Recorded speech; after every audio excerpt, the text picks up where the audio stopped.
No tiene nada de malo también ser objetivo aunque pertenezcas, ¿no?, a cierto grupo. No, a ver, yo siempre he dicho que se pierde el valor en el momento que estás en un mando, ¿no? Ya sea escuela, universidad, lo que sea, y no valoras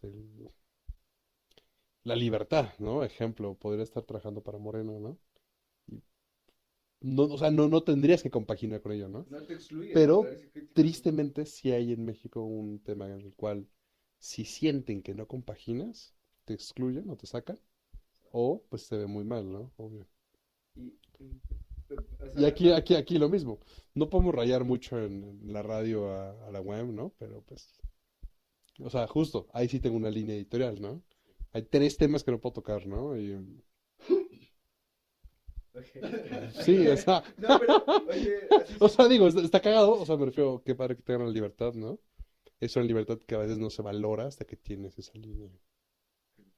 Igual un invitado, ¿no? Si tiene un buen puesto en algo, pues no lo vas a sacar de que esto es perfecto, transforma, ¿no? Por ejemplo, yo la crítica más fuerte que les hago a gobierno, por ejemplo, ahorita, lo que están haciendo, ¿no? O sea, está feo, pero ponte a pensar algo. La gente pobre necesita renovar su licencia en línea. Pues no tiene coche, no ocupa licencia. No estamos ayudando al pueblo. Tristemente no estamos ayudando a los ricos, ¿no? A la gente que vive bien, ¿no? Entonces igual tú ves un tema de digitalización, un tema de mil cosas, ¿no? Pero son mil cosas que en el fondo ni una sola creo, o sea, me atrevería a decir, de lo que sé que hacen, está ayudando actualmente al gobierno. O sea, O sea, disculpa, no es relevante. al pueblo, ¿no? Me Al refiero pueblo, al sí, sí, pueblo es al pueblo. y no digo, o sea, al pueblo realmente pobre, realmente que le cuesta trabajo comer, ¿no? Que chance no tiene internet, o sea, en el fondo, ¿no? Sí, Entonces, por ejemplo, carísimo. tú llegas a denunciar un delito, ¿no?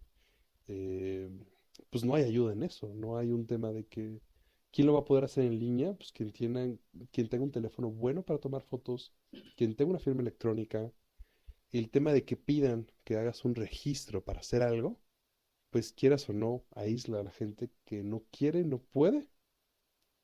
Y ejemplo, hay un reportaje muy interesante en el periódico de que tú puedes registrar la cuenta de alguien más porque no tiene un proceso fuerte de validación. Ah, la crítica que le hacían a la llave, ¿no? Que, correcto. Entonces, si yo registro tu CURP, fuiste. O sea, ya te metí en un problema tan grave que no vas a poder hacer nada en línea.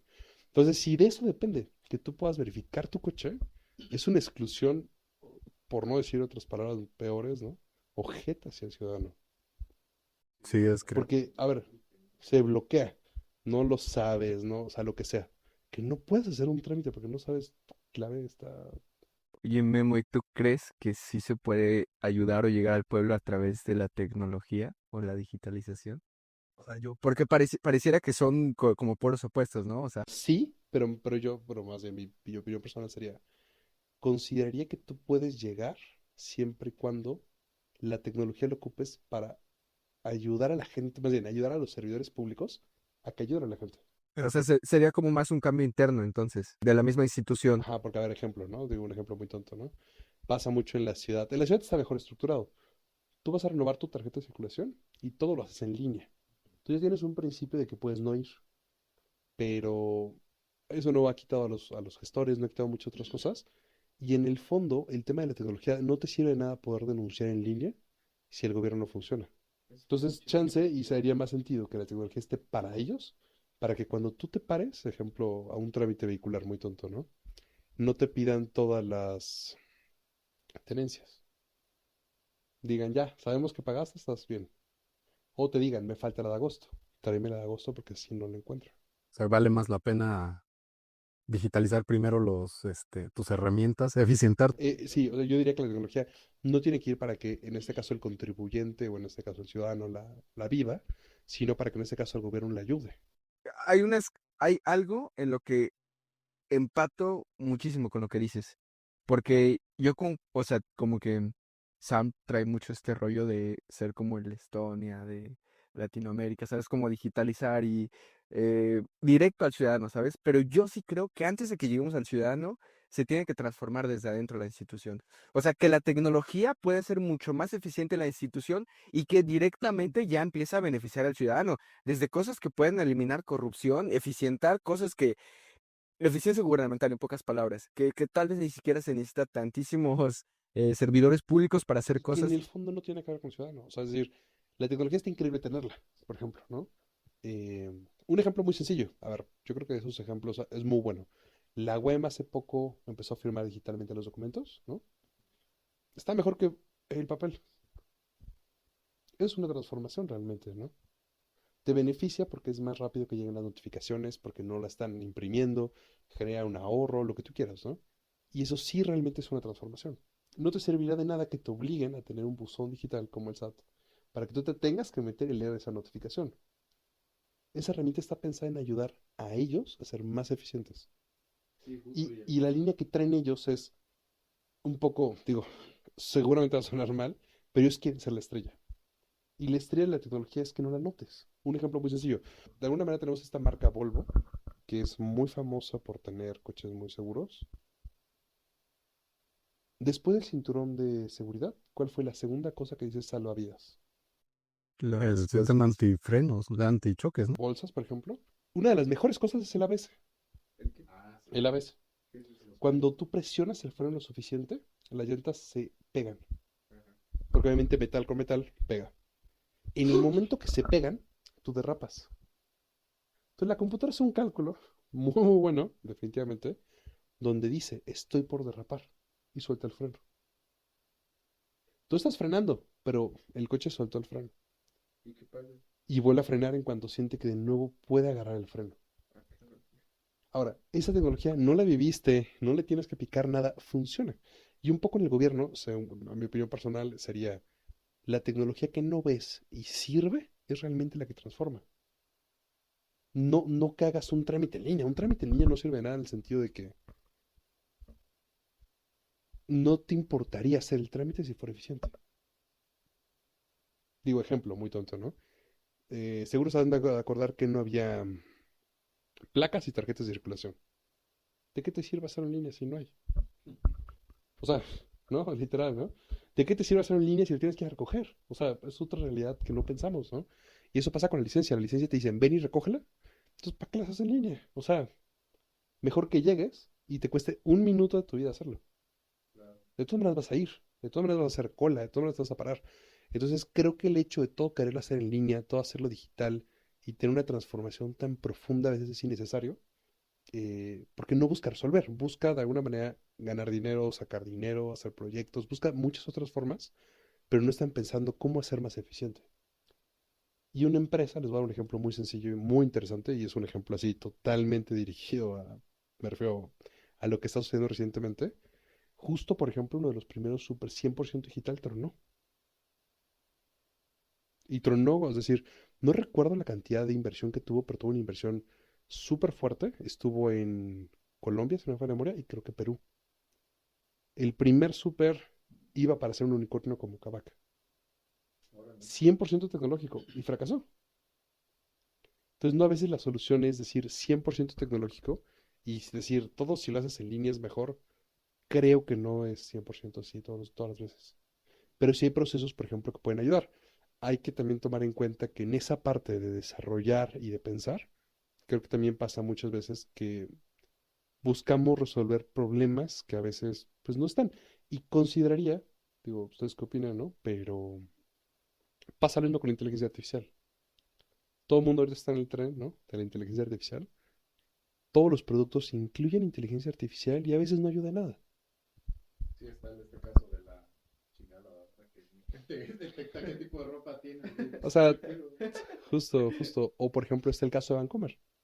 Su nueva aplicación fue un fracaso, ¿no? Ah, sí, E incluye inteligencia artificial, ¿no? claro. Y no la ves usada, o sea, nadie la usa. Tú quieres una aplicación donde abras, le des clic en transferir y transfiera. Entonces, en el fondo, yo lo que les diría es que una transformación digital no necesariamente es hacer lo que todo el mundo hace, ¿no? Y en México, por ejemplo, hicimos un estudio hace poquito de cuál es el gobierno que tiene más calidad en el software y en cómo gestiona las operaciones digitales y es Inglaterra. Y no es, por ejemplo, un país que actualmente tenga licencia digital, según yo. Busca resolver problemas más complejos, ¿no? Ejemplo, ¿ustedes cuál ha sido el trámite más complejo que han hecho ante el gobierno? O sea, que digas, si es un trámite pesado, no sé. La contratación, ¿no? CTG. No, Yo creo que sería es que no he hecho muchos por mi edad, pero creo yo que creo sí. que el todo coincidimos, y no necesariamente en gobierno, pero sí tiene que ver, que es el SAT. Eso iba a decir, el de la firma, sí. Para la firma tienes que ir, ¿no? Y la burocracia llega. ¿Ustedes llegaron con la USB preparada o no preparada? No, no, claro. Ok, yo llegué, digo, todo de mi parte. El SAT no me avisó que se iba a vencer, yo no recuerdo que se iba a vencer, se venció. Y una vez vencido no hay manera de recuperarlo tan fácilmente. Hoy en día hay una aplicación y yo llevaba mi USB preparada y aún así están tan acostumbrados a hacerlo que lo volvieron a hacer. Pero un trámite que podría llevarte un minuto, ¿cuánto tardaron ustedes? ¿2 horas, 1 hora? Por la fila creo que es también de lo más pesado. Correcto. Y es porque al final te sientas, tardan, después te paras, revisan el INE, revisan tu huella, ¿no?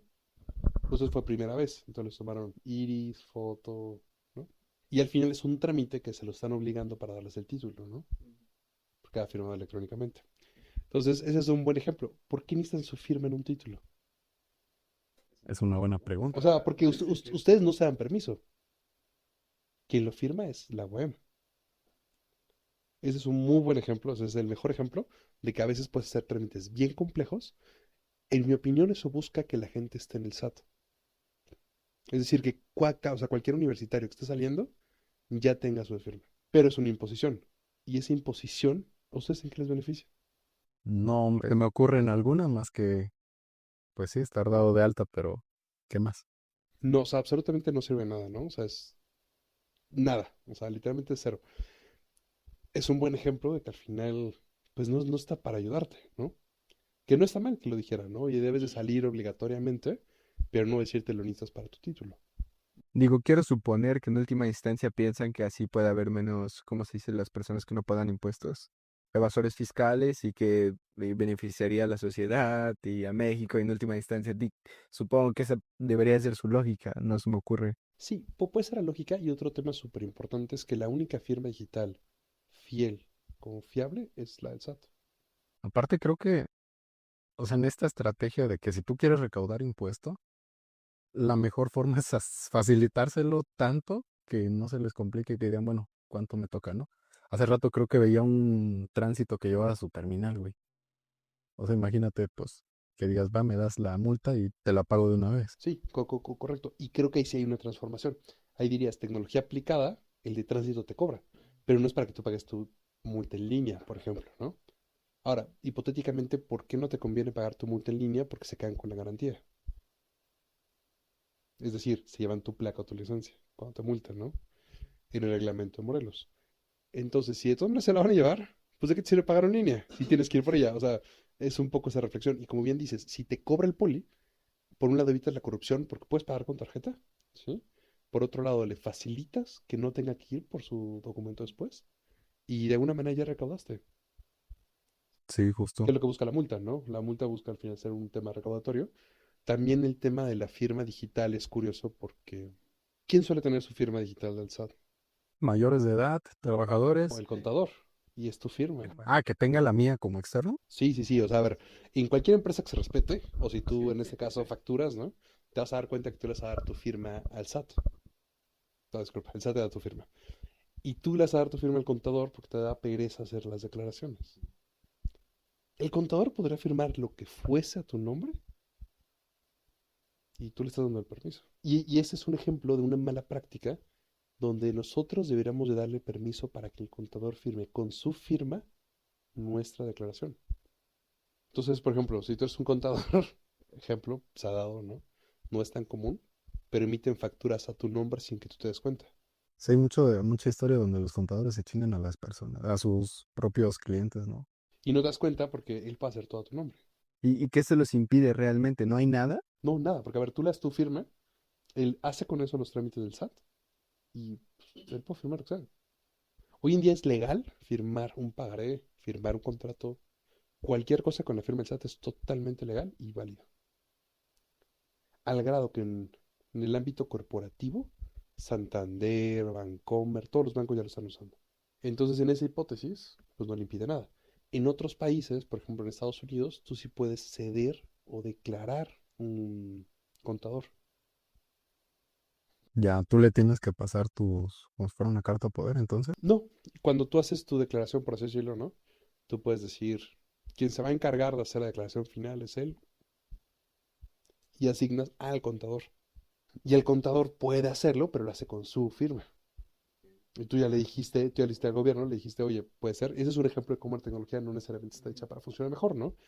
Otro ejemplo curioso de la firma digital, de alguna manera, es que excluye a los niños. Sé que más decir, obviamente un niño no va a verificar su coche, obvio, ¿no? Eso me queda claro. Pero, por ejemplo, podrías tener 15 años, tener un tema de querer hacer una denuncia en línea y pues, no puedes hacer nada, ¿no?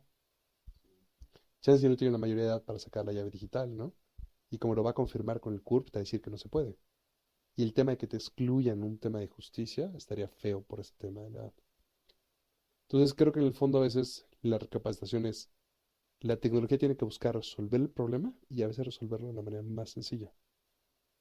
Y siento que en México tenemos aciertos muy buenos que no valoramos a veces y cosas donde lo estamos complicando demasiado.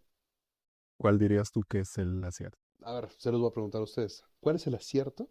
Hay una cosa que es, México es conocido internacionalmente por esta cosa, en el sentido que es, yo creo que el mejor invento que ha habido en el mundo completo, y es financiero.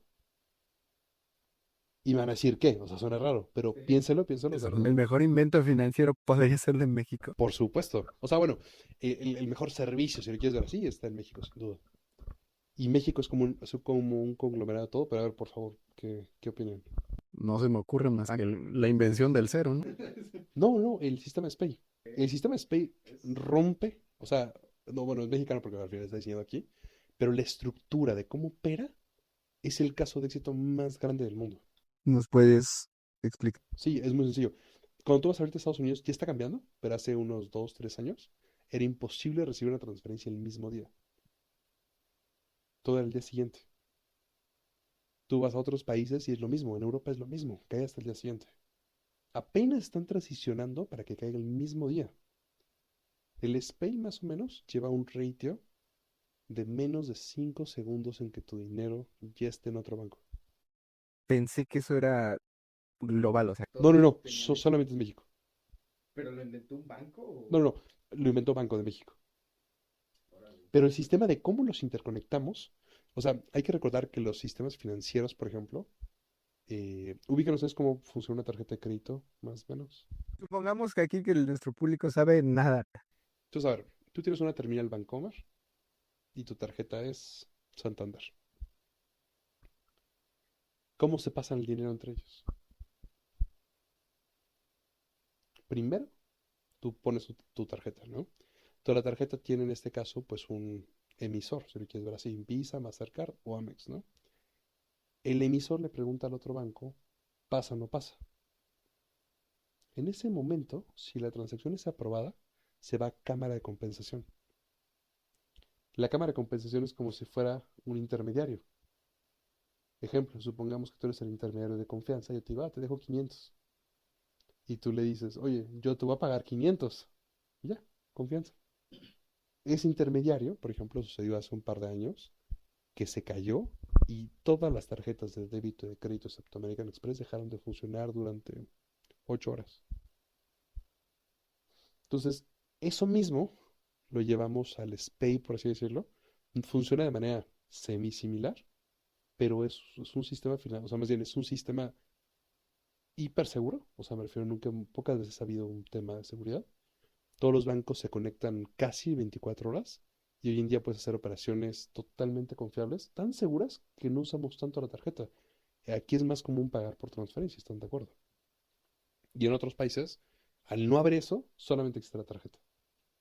Pero es algo que se pueda como proteger por derechos de autor o algo así, o... No, no estoy seguro que se pueda proteger por derechos de autor y en software creo que es complejo porque al final pocas ideas nuevas hay, ¿no? Es que no acabo de entender, tiene que ver también con el hecho de cómo justamente están conectadas las instituciones bancarias acá mismo, o sea, o se puede hacer entre cualquier institución bancaria que esté dentro de... En México pueden operar diferentes personas, por ejemplo, SPAY.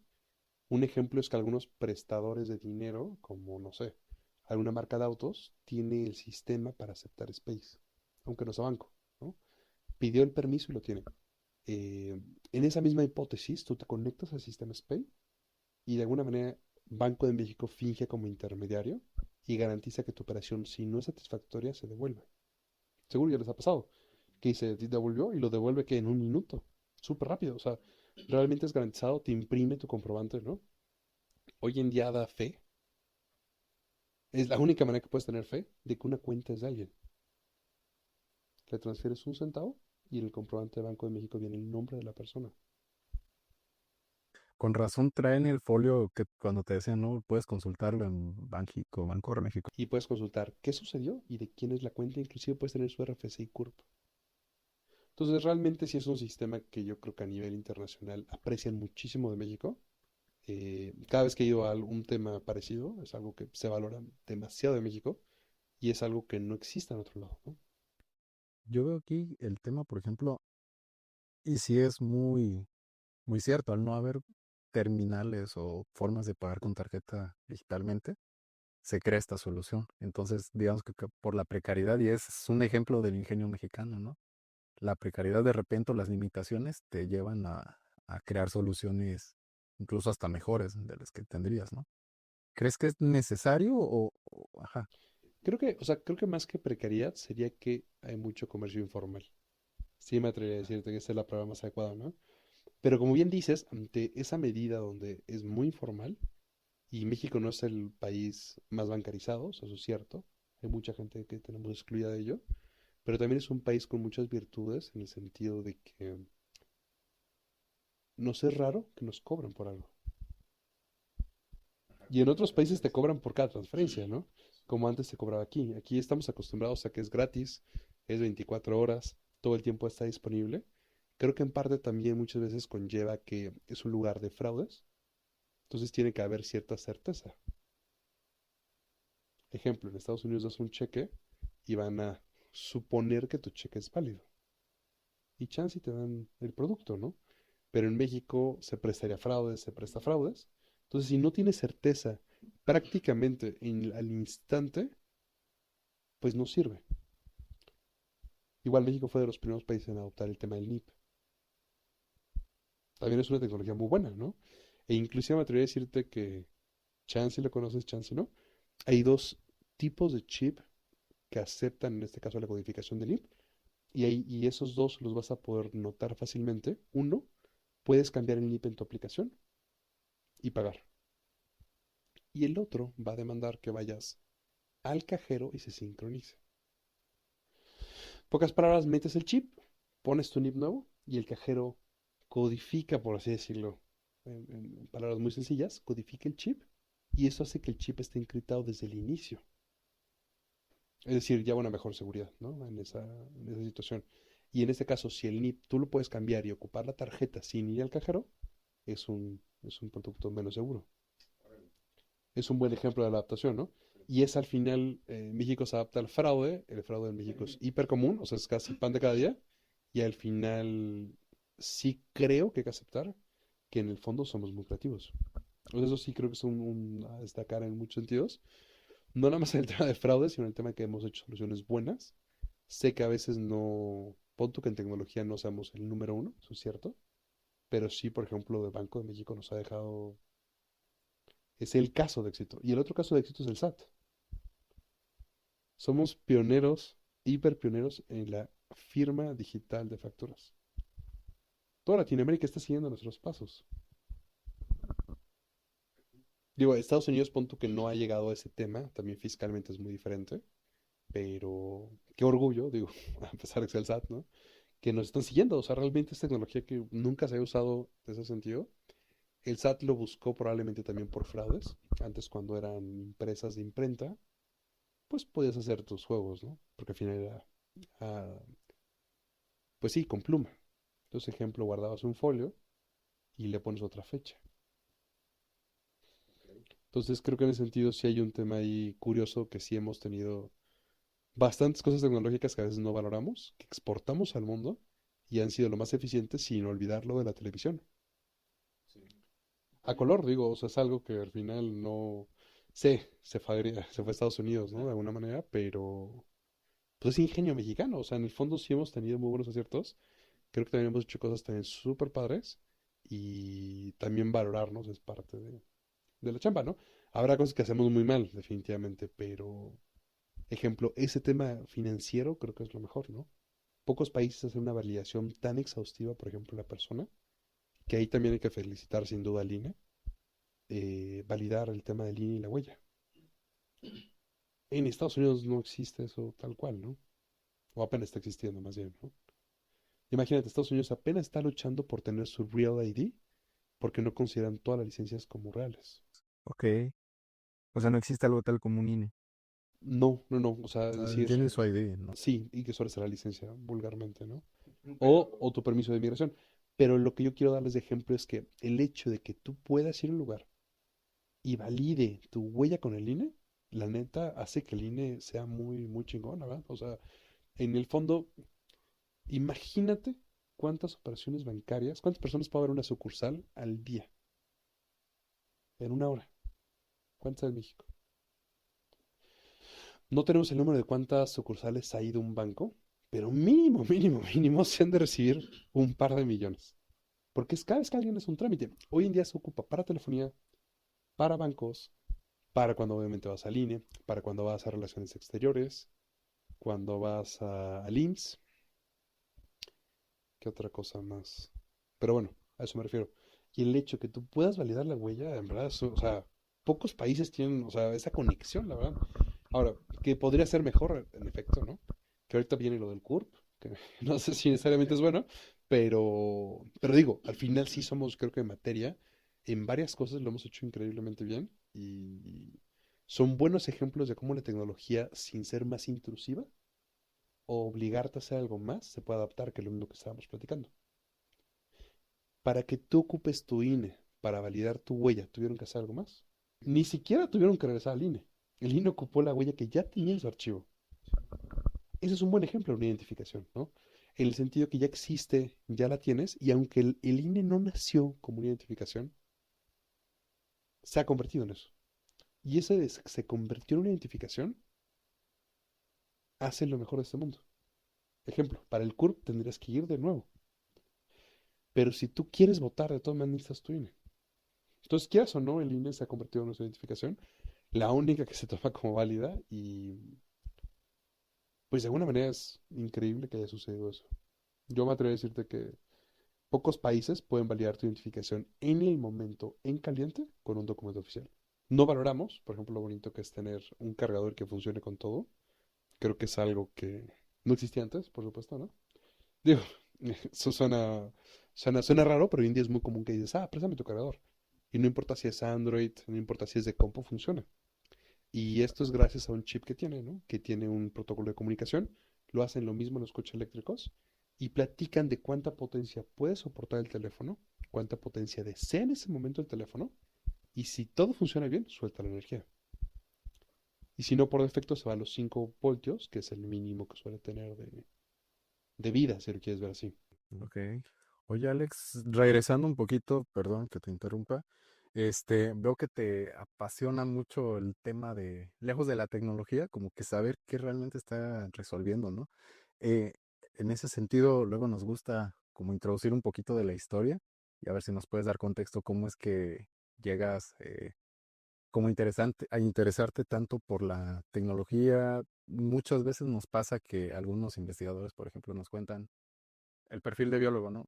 Pues coincidimos que les gustaban los animalitos, abrazaban árboles, agarraban, diseccionaban insectos y les nace ese sentido de cuidar a su ecosistema, en su entorno. Pero en tu caso veo como toda esa fascinación de no nada más ver el dispositivo, lo que está funcionando, sino lo que lo envuelve. Sí, pues mira, es probable, digo, hay muchísimas cosas que se ven envueltas en mi vida, bueno, envueltas en mi vida para llegar a este punto. Definitivamente la mecatrónica, yo diría que es el amor que puedo tener en algo. Y la mecatrónica, digo, obviamente para no aburrir a todos en un tema muy coloquial, es llevar lo virtual a lo físico.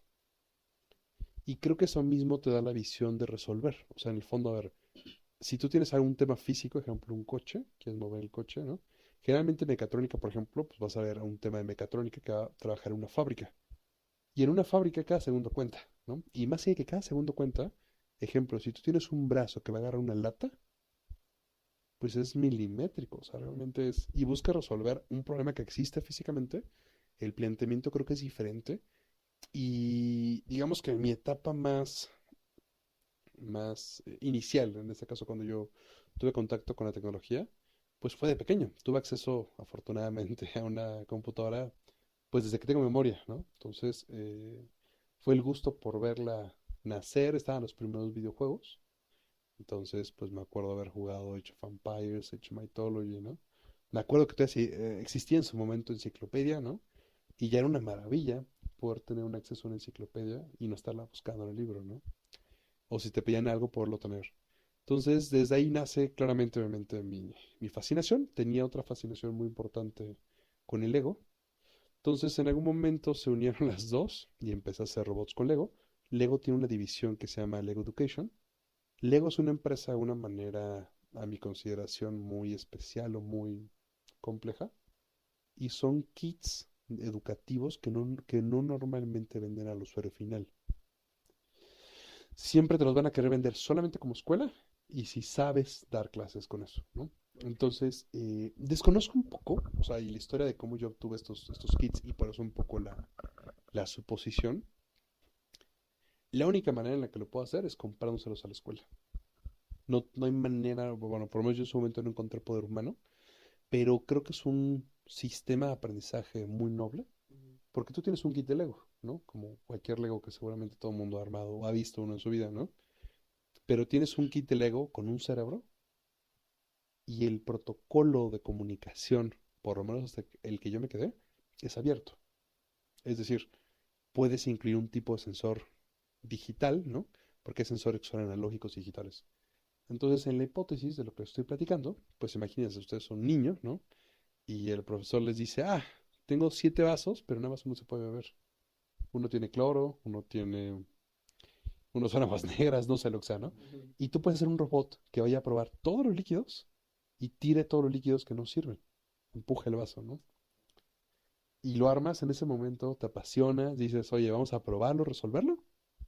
Lo desarmas y lo puedes volver a usar. No es como un juguete de alguna manera ya que está estructurado, lo programas, lo intentas, te equivocas. Es un tipo obviamente de programación muy básica, tipo niño, donde vas arrastrando en un principio y conforme vas avanzando ya haces un script, ¿no? Hoy en día es Arduino, que pocos han atrevido a usar, yo diría, pero puede resolver miles de cosas increíblemente el famoso Arduino, ¿no? Entonces, en ese momento de mi infancia, donde al final tengo este contacto con la robótica, pues le agarro mucha más pasión, ¿no? Aprendí a programar, hice un par de programas que inclusive vendí, licencié, ¿no? Y, pues digo, por azares del destino, mi vida dio un giro 100% a artes marciales japonesas y otra serie de cosas nada que ver. Tuve un accidente y tuve que dejarlo, ¿no? Y en el momento que tuve el accidente y tuve que dejarlo, pues la tecnología fue mi único. Ok. ¿Cómo a qué edad pasas? Más o menos punto a los 15 años más o menos. Entonces fue el momento de decisión. Dije, pues sí, yo en algún momento probablemente me he dedicado más a artes marciales. Eh, Obviamente amaba la tecnología, eso sin duda alguna, ¿no? Eso sí, clarísimo. Yo creo que en mi casa me odiaron muchas veces porque desarmé todo lo que pude. Todo es todo, o sea, desarmaba la aspiradora si se podía, o sea, lo que se descompusiera yo lo desarmaba e intentaba repararlo. Algo que se me olvidó platicarles y es algo, yo creo que es un mejor recuerdo de la infancia, es, hay un lugar en la Ciudad de México, ¿sí? Es un parque nacional, o bueno, un parque, si quieres verlo así, ¿no? Y yo iba a ese parque a armar juguetes, pero de alguna manera en un lugar que eran juguetes reciclados. Entonces tenías todo lo que quisieras de basura, ajá, tenías algo para armar y tenías ciertos modelos ya prehechos. Y estos modelos que ya tenías prehechos te dejaban soldar las tarjetas lógicas. Entonces mi mayor fascinación era ir los fines de semana a soldar cosas. Ya que me explicaran, pues, qué hacía ese maldito circuito chiquito que no ves, que es chiquitito. Obviamente, pues, digo, no puedes soldar todo, obvio, ¿no? Y más porque al final, pues, es un trabajo fino, si lo quieres ver así, me quemé, me lastimé, pero el hecho de crear algo que no existe y tenga vida, ¿no? De alguna manera, es algo increíble, ¿no? Yo digo que al final es ese complejo. Después fui por la perfección, de alguna manera, por aprender un poco más, por dedicarme obviamente a esa parte. Y comencé reparando cosas. Esa fue mi mayor pasión. Y después me encontré que las cosas ya no están hechas para repararse. Vivimos una época donde al final todo es deséchalo, lo compras, no sirve, tíralo. Y es triste, porque en el fondo, digo, no nada más está la contaminación, sino que a veces las cosas no son caras. No sé, a veces un chip que le puede estar faltando a una lavadora, pues te cuesta 5 pesos o 4. El tema es que nadie te lo vende, ¿no? Justo. El tema es que prefieren que compres uno nuevo, ¿no? Obviamente, ¿no? Entonces, obviamente cuando me di cuenta que no había un tema de que se pudiera reparar, me apasioné mucho por el tema de la infraestructura, de mantener las cosas funcionando, lo cual es un arte, seguramente, o sea, más bien, viven ustedes felices ocupando WhatsApp, pero el tema de que WhatsApp funcione 24/7 es un reto increíble, es poco decirles. Ok, ok. Ejemplo, a ver, tú tienes un servidor, ¿no? Estos servidores son estas máquinas grandes que están en un data center, que es un lugar lleno de equipos, ¿no? ¿Qué considerarían ustedes que es el primer reto que tiene un data center? La energía, el La calor. energía y el calor buenos puntos a considerar. Energéticamente, es tan problemático que hoy en día en México tenemos un problema tan fuerte de energía que ya no te dejan entrar. Ya no te dejan entrar. Así de. Que cuando tú ahorita estás contratado a un data center, bueno, es un leasing, si lo quieres ver así, ¿no? Del espacio, te van a decir cuántos kilowatts vas a gastar y te van a poder confirmar si puedes gastarlos o no, porque no lo hay. Ujú. Hay que recordar que en este caso, generalmente un data center no baja de un N2. N2 es una redundancia completa a nivel 2. Eso quiere decir que el equipo tiene dos entradas más bien, tu servidor debería tener dos entradas de energía y el data center te va a dar dos energías, independientes cada una. Entonces, si falla una, está la otra. Ahora, tienes dos líneas en caliente de energéticas, después te vas a las pilas cuando se va la luz, ¿sí? Entran los generadores de emergencia y hay unos generadores de emergencia de la emergencia. Es tan obsesivo el tema de que funcione 24 horas que normalmente por normativa un data center de primer mundo va a prender los generadores todas las semanas. Eso gasta muchísima energía. No, muchísimo diésel, en el sentido de que tú prendes el generador nada más para probarlo. Pero imagínate, no sé, eh, digo, no me sé los números, pero pon tú que chupe, no sé, 50,000 pesos nada más por prenderlo, ¿no? Pero la obsesión es tan fuerte de que no falle, de que ni un solo minuto se pueda quedar sin luz, que es súper exhaustivo. Eso mismo lo tiene todo por dos. Y eso hace que al final, en esa locación, la luz nunca se vaya a ir, realmente es apocalíptico. Y Ok. data centers muy críticos, tanto pueden estar en bunkers, como también pueden tener diésel para, bueno, la suficiente combustible para vivir 30 días sin una gota de luz. A eso le sumas el tema energético. El tema energético, disculpa, el tema del calor es un problema extremadamente grave porque se calienta todo, ¿no? Sus compus se calientan, claramente, ¿no? Todo electrónico se calienta. ¿Ustedes saben por qué se calienta? Porque disipan energía, ¿no? Porque todo el sistema de pérdida eléctrica. Correcto, porque por la fricción. Ejemplo, un cable, ¿no? Se va a calentar. eh, Obviamente a veces no lo sentimos, ¿no? Se calienta muy poco o tiene recubrimiento, pero todo metal que conduce energía tiene una resistencia. Y esa resistencia que va a tener, ¿no? Que generalmente si no, bueno, se mide por ohmios, lo que va a hacer es, en cuanto se resiste, se calienta. Entonces eso multiplicado 100 veces de que está pase y pase la energía en el procesador, pues obviamente lo calienta. Y lo calienta, a veces un procesador puede estar a 100 grados. Entonces enfriar 100 grados de 2000 máquinas, 3000 máquinas, no es cualquier cosa, ¿no? Normalmente llevan túnel, ¿no? Para que el calor se disipe por un lado y entre el frío por el otro lado. Y eso es solamente el problema más básico. De ahí le vas a sumar el tema de incendios, que también llegan a suceder, y el controlarlos es complejo. Entonces, generalmente lo que hacen es extinguir el oxígeno y por eso también, pues, es una metodología interesante, porque si le echan agua, echan a perder todo, ¿no? Sí. Entonces, imagínate, se quema el servidor del vecino, ¿no? Del rack de tu lado derecho y se activa el sistema de incendios y moja todo. Eso es solamente lo que hace el data center, ¿no? Si tú tienes un servidor y tú eres el dueño, por ejemplo, un tema muy interesante es, todo se desgasta. Nosotros nos desgastamos, la máquina se desgasta, ¿no? Un servidor normalmente puede estar sin reiniciarse 50 años si se trata bien, ¿no? O sin cambiarlo, va a estar trabajando ininterrumpidamente. Pero el disco duro se desgasta lo suficiente para morir muchas veces. Hipotéticamente, si ese servidor te va a durar 50 años, vas a cambiar los discos duros, pon tú, cada 10 años de pérdida. Entonces el reto está en que tú entiendas cuándo va a venir la falla, porque en cuanto falla tienes pérdida de datos. Entonces, por ejemplo, solamente para que los datos no se pierdan, tendrías que estar cuidando cuántas horas está trabajando esa unidad. Tenemos dos unidades de almacenamiento normalmente, ¿no? Una es los discos rígidos, de alguna manera los que giran, ¿no? Y estos generalmente la vida se mide por cuántas veces han girado, cuántas horas lleva prendido, ¿no? Entonces tú sabes que un disco duro que supera 10.000 horas, pues va a fallar, entonces lo cambias preventivamente.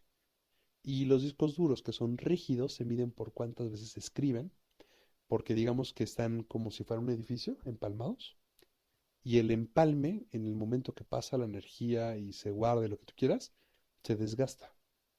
Entonces el ratio de falla se calienta, ¿no? Y se daña. Entonces, por ejemplo, tú tienes un disco duro sólido, como el de tu iPhone, por un ejemplo, ¿no? Y va a fallar después de cierto número de escrituras de datos. Obviamente tú no las mides porque son demasiadas, no te las vas a acabar jamás, ¿no? En la vida útil. Pero en un servidor que está funcionando 24/7 ininterrumpidamente, te las vas a aclarar. O sea, eso es pan de cada día, ¿no? Oye, ¿qué tipo de procesos, qué tipo de compañías necesitan que no se pierdan ni lo más mínimo de datos? O sea, este tipo de redundancias que dices que incluso hacen que se gaste lo doble de energía. Definitivamente todas. Es decir, eh, digo, en el fondo nadie quiere que se pierdan. A ver, ¿te gustaría que se perdieran tus WhatsApps? No, pero poniendo en una balanza, obviamente nadie busca esto, pero ¿a qué costo? Si me explico, o sea, porque por algo existe, o sea, esta super mega infraestructura para que esto no ocurra, como dices, ni en el apocalipsis, sí, así casi. Pero chance y la perspectiva que puede ser que no estés viendo tan claramente es que todos lo usamos, pero no se usa para lo que no es más que extremadamente importante. Hipotéticamente, tu computadora, por ejemplo, ¿no? No tienes dos discos duros, no lleva las mediciones, no la enfrías y funciona, ¿no? Y está bien. Pero seguramente el servidor lo vas a ocupar, por ejemplo, para tus correos. Y aunque no lo pagas tú directamente, sí lo va a pagar el proveedor, aunque te regale la cuenta. Ese proveedor sí toma esas medidas para que tú puedas usar primero tu correo cuando quieras. No hay un tema de horarios de que estés desconectado. WhatsApp lo ocupa, por ejemplo, y todo el mundo lo ocupa, ¿no? Hoy en día hay grandes competidores como AWS, está Azure, ¿no? Y bueno, algunos otros, ¿no? Incluyendo Oracle, que han llegado a México y han tenido muy buen ratio, aunque en México sería un tema muy grave de luz, ¿no?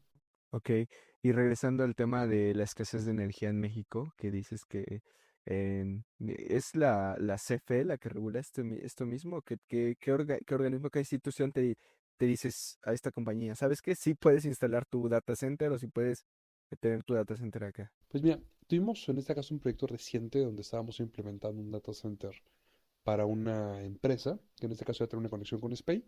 Por seguridad nacional no se permite que ese hospedaje fuera en algunas empresas o fuera de México. Obviamente por seguridad nacional, un tema financiero debe de quedarse en el país, ¿no?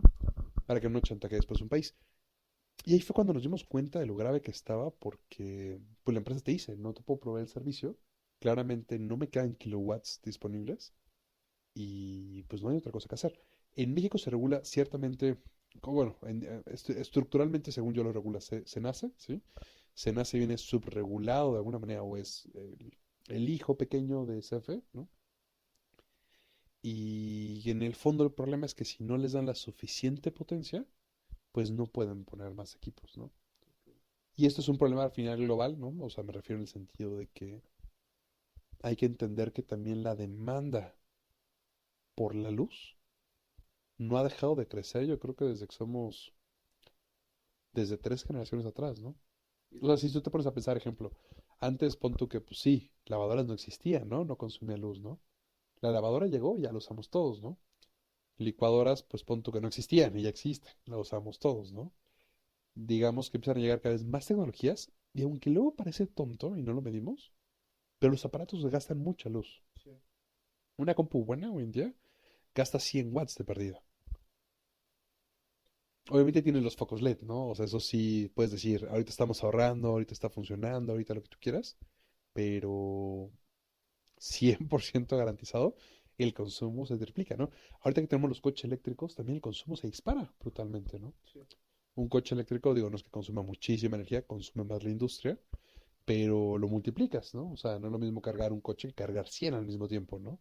Y al final también hay que entender que son a veces servicios que no necesariamente están bien adaptados. Entonces, son servicios que de alguna manera parecido aquí a lo que está pasando con Zapac, ¿no? No sé si escuchaste la mega noticia, ¿no? No. Ah, de que fueron embargados por el ISSSTE, ¿Por qué? pues por no pagar sus contribuciones. Ok. Pero bueno, el ejemplo de lo que te quiero decir es que generalmente son instituciones que de por sí llevan un subsidio, ¿sí? Y aparte a veces no cobran lo real.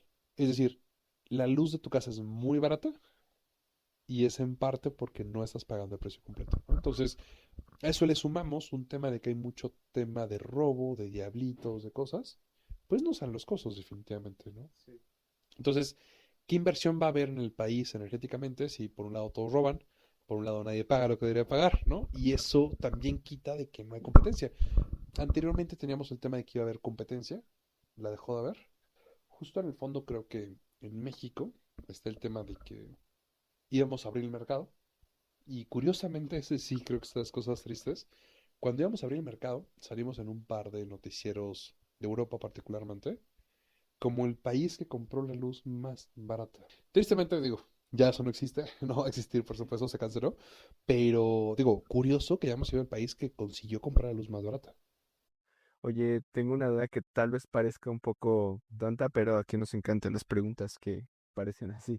Un ciudadano de a pie puede pensar, ok, la energía a base de hidrocarburos, ¿no? O sea, y es un poquito más intuitivo saber cómo ocupamos recursos para obtener energía que en última instancia nos beneficia a nosotros. Igual la energía como del sol y la eólica, pero yo incluso tengo cierta confusión de cómo puede haber escasez de energía eléctrica, cómo generamos la energía eléctrica, que es en este caso la luz. Y Mira, no soy experto en el tema, pero sí les voy a compartir algo increíble.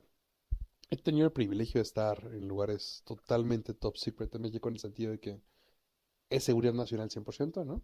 Normalmente no está nuevamente abierto al público, normalmente, obviamente, miles de cosas, ¿no? Pero es donde se distribuye la energía. Y la verdad es que la energía son de esas cosas que no valoramos. Me refiero, conectamos muy fácil el celular y todo contento, todo perfecto. Te puedes quejar cuando no hay luz, pero yo creo que no hay maestría más importante que ha hecho el ser humano que es distribuir energía. Un ejemplo muy tonto, obviamente se ve en mecatrónica, ¿no? En el sentido de que es muy delicado, pero chance ustedes no lo ubican y les voy a platicar el por qué se los platico. La luz generalmente tiene que tener ciertos gigahertz, ¿no? Cierta, de alguna manera la energía, pues, digo, la manera creo que más sencilla de que lo entiendan es que imagínense que es una onda, ¿no? Entonces la onda tiene que oscilar cierto número de veces, ¿no? En cierto número de tiempo. La energía que tenemos, si no oscila así, no sirve. Quemaría, haría, bueno, haría destrozos, ¿no? Haría que las cosas salieran mal definitivamente. La energía tiene que ser tan precisa porque al final muchos de nuestros equipos funcionan en código binario, es hay o no hay. Si medio hay, pues ya haría una falla, ¿me Ujú. entiendes? Empezando por ahí. En esa misma hipótesis, por ejemplo, los generadores de emergencia normalmente, y más en el ámbito militar, dependiendo del país, porque no todo, o sea, es decir, no todos los países funcionan en la misma frecuencia, ¿sí? Pueden modular la frecuencia. Ahora me van a preguntar por qué hablas de la frecuencia. La frecuencia es importante porque aunque suena muy bonito, es hiper romántico, está de moda decir que todo debe ser ecológico, toda la energía que generamos limpia normalmente no lleva esa frecuencia. En español, no es sano para un sistema de transmisión energético que el 100% sea ejemplo de energía limpia. Y en parte se debe, o según yo, digo, habría que ver esa hipótesis, pero fue lo que sucedió en España. el famoso apagón, ¿no? Correcto, ¿sí? Se desestabilizó y en el momento que se desestabiliza, se cae por completo y prenderlo no es cosa fácil. Y ustedes llegan a un centro de distribución hoy en día en México, ¿no? Por ejemplo, hay un centro de distribución que atiende Morelos, Ciudad de México y un pedacito de otro estado, no recuerdo cuál. eh, Ves una pantalla, ¿no? Y ellos hacen con un programa predictivo súper caro que se los vende Siemens, ¿no? Una empresa muy grande a nivel mundial. Ellos van a predecir que hoy, como hoy se ve el fútbol, más gente va a prender la tele. Y con esa predicción, ellos piden luz. Ejemplo, su predicción ellos van a decir, yo quiero que a las 5 de la tarde haya 60 kilowatts, ¿no? Y lo piden. Entonces, tú tienes, ejemplo, una lista de 100 proveedores. Limpia, sucia, chapapote, gas, lo que sea, ¿no? Entonces, hay un cierto orden, hay prioridades. Pero en pocas palabras, tú dices, préndeme 5 generadores, ¿no? Y conéctalos. Pero la luz es una maestría tan fuerte que si hay o sea, más bien, si tienes una sobretensión, va a dañar tu equipo, lo va a quemar. Antes era más común. Hoy en día ya hay protección hasta los medidores, se evita que suceda, pero si ellos no bajan la cantidad de energía que inyectan, truena tu equipo. En español, en tiempo real. La gente no está viendo el fútbol y pidieron los demás, tienen que bajarle. Y eso lo hace literalmente un humano, Sí, Jesús. sí, sí. No, no, no, por supuesto que lo hacen los humanos. Y a ver, lo hacen los humanos porque, a ver, tomen en cuenta que el tema no es quitar la luz. O sea, luz, punto que la puedes, o sea, la puedes despedir en una línea, o sea, la puedes gastar, ¿no? Pero las plantas tienes que pedir, ¿no? Y aunque la planta, punto que funcione con un clic, pues alguien tiene que tomar esa decisión, ¿no? Entonces, ejemplo, cuando tú tienes un tema de sobredemanda, ¿no? O sea, hay más demanda, más bien, falta luz de la que estamos requiriendo, ellos prenden las plantas. Hipótesis, ¿no? Bueno, más bien, disculpen, ejemplo. No sé, sucedió, no sé, hubo una pelea, algo importante, todo el mundo está prendiendo su televisión y haciendo algo, y ellos van a estar levantando el teléfono en ese instante diciéndole, prende la planta, la ocupamos al 100%. Y de que la piden a que funcione, ya lleva un buen rato, porque tiene que calentarse. Justo, o sea, no puedes prender algo tan delicado, ¿no? Al 100% en un clic, ¿no? Primero empiezan poquito a poquito, tú inyectas esa energía y al final es un sistema de distribución tan delicado que yo creo que en el fondo no valoramos, eso es cierto, ¿no? Pero más allá de que no valoramos, es totalmente seguridad nacional. Si tú quieres desaparecer algo, a ver, tú vas a decir, necesito agua para vivir, pero el agua llega por una bomba y la bomba necesita luz, ¿no? Gasolina, no le puedes echar a tu coche gasolina si no existe una bomba. Entonces yo diría que en este caso, el bien más preciado que hoy en día tenemos es la luz. Sin luz no puedes hacer nada de lo que haces. No puedes pagar, no puedes sacar dinero, no hay agua, no hay coche, no hay nada, o sea, nada. Tu coche necesita luz, no es una pila, ¿no? Eh, entonces, en ese sentido, en los data centers la demanda es muy grande de luz, eso es cierto, ¿no? Eh, Ha habido problemas también por eso. Hay ciudades de Estados Unidos que han sufrido mucho esto, pero en el fondo estamos viviendo una sobredemanda que antes no existía. ¿Tú crees que esta demanda nos supere ahorita con todo este boom de la tecnología y sobre todo con el procesamiento tan costoso que exige la inteligencia artificial? El problema de la inteligencia artificial es que no es tan predictiva y consume mucha luz, ¿no? ¿Por qué es grave? O sea, porque, a ver, hipotéticamente, si tú eres un servidor funcionando, normalito, ¿no? Vamos a decirlo algo que mantiene un aplicativo web, que mantiene algo por el estilo, normalmente su consumo no oscila tanto. Pero una GPU oscila demasiado. O sea, de alguna manera consume demasiada luz. Entonces, ¿cómo balanceas algo que no predices? No sé, hipótesis, obvio. O sea, muy tonta, pero a ver, tómenlo en cuenta. De repente ChatGPT o Gemini sacan su nuevo modelo, ¿sí? Para generar imágenes. Y todo el mundo se vuelve loco. Y va y saca su foto de estudios Ghibli, ¿no?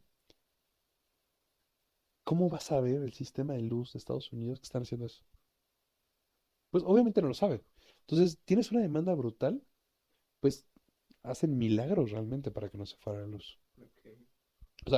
O sea, realmente creo que estamos en un problema. Digo, obviamente tener una solución. Siempre resolvemos y como humanidad creo que al final hemos buscado más soluciones que problemas, pero sí es un reto fuerte. O sea, yo creo que sí, energéticamente es un reto fuerte. También creo que llega a un punto donde vamos a optimizarlo, ¿no? En cuestión de lo que consume.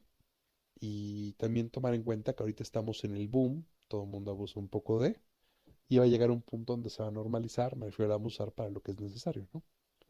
También hay que recordar que en el fondo eso mismo, o sea, es decir, a niveles, bueno, más bien a nivel costo, cada petición tuya cuesta, aunque te cobren una mensualidad. O si te la regalan, alguien lo paga. Y en este caso, por otro lado, también el data center seguramente va a ajustar su manera de cobrar, ¿no? En el sentido de que no le sale redituable que estés teniendo picos energéticos, ¿no? Porque, por ejemplo, en luz, por así decirlo, continua, cuando tú tienes bueno, no sé si ubican ustedes, almacenamiento energético está la pila, ¿no? Por defecto. Pero ¿qué otro equipo puede almacenar energía? O sea, a ver, obviamente la pila es almacenamiento a largo plazo. Es decir, la puedes guardar y volver a usar después. Y aunque sí tiene una merma energética, ¿sí? En el sentido que se va perdiendo la energía, normalmente no la notas. O no sé, es muy, muy pequeña, ¿no? Si no falla de morir, si no me perdonarán, pero según yo son capacitores, ¿sí? Los capacitores normalmente se cargan energéticamente, pero no tienen una retención muy importante de energía. Ejemplo, un capacitor lo vas a ocupar para unos rayos X, donde vas en este caso, por ejemplo, a demandar 400 voltios, pero el tomacorriente no da 400 voltios. Entonces lo que haces es con 110 o 220 cargas este equipo, ¿no? Y le exiges de jalón. Y por eso normalmente cuando tú tomas unos rayos X, escuchas como el zzz de que recarga, ¿no? Entonces, estos capacitores funcionan de esa manera. Ahora, en un sistema energético crítico, tú vas a ocupar las pilas como capacitores. Falta luz, te pongo. Pero eso debilita cuando se vaya la luz que las pilas estén cargadas. Entonces el data center fácilmente puede solucionar el problema, pero ese problema le genera otro problema. Y bueno, así un sinfín, ¿no? Obviamente. Y ahorita el tema también de que al final las GPUs se calientan más y otras cosas también nos implica un buen reto, ¿no? Y preguntas interesantes. Ejemplo, Microsoft hace unos meses, sacó su primer data center acuático. Pero, pues en el fondo sí afecta a alguien, ¿no? Estás calentando el océano, ¿no? Digo, fuera de broma, no sé si biológicamente lo mejor, ¿no? Es muy eficiente, fue muy bueno el experimento, todo salió bien, pero pues no sé si los peces estén contentos de que el agua esté más caliente, ¿no? Eso, sí, justo, o sea, al final de cuentas estás cambiando un poco eso, ¿no? Y creo que en el fondo la tecnología, cuando busca resolver un problema, eh, va a pasar eso, ¿no? Y ahorita también tenemos el paradigma súper importante que aunque no lo tocamos tan profundamente, que es la computadora cuántica. Eso viene a cambiar muchas cosas de cómo funciona, ¿no? No he revisado energéticamente cómo funciona, pero bueno, simplemente por la lógica de cómo va a funcionar o cómo funcionan los comandos que ya dejan de ser binarios, por ejemplo, pues su consumo va a ser mayor. Y en base a un consumo mayor tenemos un problema sin tomar en cuenta los aspectos de seguridad. Es decir, todas las firmas que hoy en día tenemos se basan en que no somos lo suficientemente perfectos. Más bien, disculpe, no tenemos el tiempo suficiente para romperlas. Las encriptaciones por números primos, ¿no? Correcto, por ejemplo, ¿no? Entonces, partimos de que para romper la encriptación, por ejemplo, de la firma del SAT, ocupo 250 años. Obviamente puede ser menos, pero hipotéticamente es esto máximo, ¿no? Entonces, ¿qué es lo que sucede? Presuponemos que no vas a vivir 250 años. Pero si la cuántica lo hace en un mes, ya no hay seguridad. Entonces sí hay un gran esfuerzo en la industria, ¿no? Por ese tema de cuidar un poquito, ¿no? La seguridad e intentar hacer encriptación adaptada a un tema cuántico. Lo cual es difícil y en el fondo igual hay una recapacitación importante para todos. El teléfono que hoy en día tenemos es más poderoso que todo lo que había antes. Muchos ponen el ejemplo de que al final el teléfono es más poderoso que la máquina que hizo que llegáramos a la luna, ¿no? Está Y muy controlaba un cohete, ¿no? O sea, en el fondo dices que también hay que recordar. un tema de mecatrónica en una fábrica necesitas potencia, necesitas fiabilidad. Y parte, por ejemplo, un dato muy curioso de esa fiabilidad es que muchas veces el campo electromagnético afecta. O sea, es decir, tú me vas a decir, pues no sé, yo tengo aquí mi cable y no pasa nada, ¿no? Pero en un ámbito industrial, ¿no? Donde no hay un margen de error, te fijas mucho en cómo proteges el cable para que no le afecte ningún campo electromagnético y no lo genere. Inclusive cuando tú tienes un cable de alta demanda, ¿no? O de alto voltaje, ¿no? Lo mismo, va a generar un campo electromagnético más grande. Entonces, a mayor consumo llevan otros retos, ¿no? En la compu no creo que eso vaya a cambiar mucho, pero sí es un buen ejemplo de cómo a veces no lo vemos, no lo tocamos, pero sí genera un campo, ¿no? Y parte de esos campos muy padres que vivimos, que no, que, bueno, que nos pueden dar un indicio de lo poderoso que es el tema energético, ¿no? Es, por ejemplo, el TAG y el NFC. El TAG de la caseta, ¿qué será? El lector está 4 5 metros debajo, ¿no? Bueno, exageré, pon tu 3 metros, ¿no? Pero son 3 metros. ¿Saben cómo funciona o no? ¿Funciona como el NFC? Ya, sí. La verdad. No, o sea, es lo mismo. Pero bueno, ubican cómo funciona un NFC en principio. Yo no exactamente, pero sé que A ver, el principio es no ocupa luz, pero sí tiene un chip. Entonces, es muy sencillo. En efecto necesita luz para funcionar, pero la luz se la da el lector. En pocas palabras, tú pasas por la caseta y en este caso está generando un campo electromagnético tan grande que llena de energía el tag. Le da voltaje al tag Ujú. y el tag responde. Ok. Cuando tú te acercas a NFC, tu tarjeta no tiene luz. Obviamente pones la tarjeta encima y le da luz. Entonces a veces no lo valoramos, pero pues la energía inalámbrica es un tema poderoso, ¿no? Me refiero a cada vez lo usamos más. Es al final, digo, ese es un buen ejemplo que le da a la gente cuando la gente le dice no cree que un cable pueda tener un campo electromagnético. Tú desarmas un cargador o un energizador, ¿no? De campo electromagnético y simplemente son líneas de cable sin fin. Sí, incluso también está esta práctica, ¿no? Que con cables gruesos te recomiendan que no hagas, ¿cómo se le llama? Que no los enrolles porque al estar viajando la luz. Sí, Sí, justo. Y el patrón siempre suele ser circular. En el fondo, o sea, digo, cuando haces instalaciones importantes, pues inclusive, digo, intentan, por ejemplo, más allá de que sea grueso o no grueso el cable, lo que sea, ¿no? Que al final pues, va un poco más por el amperaje, van a proteger el cable con un conducto para que no electrocute a nadie bajo ciertas condiciones, ¿no? Entonces, creo que en ese sentido, igual la tecnología NFC es súper mega increíble, ¿no?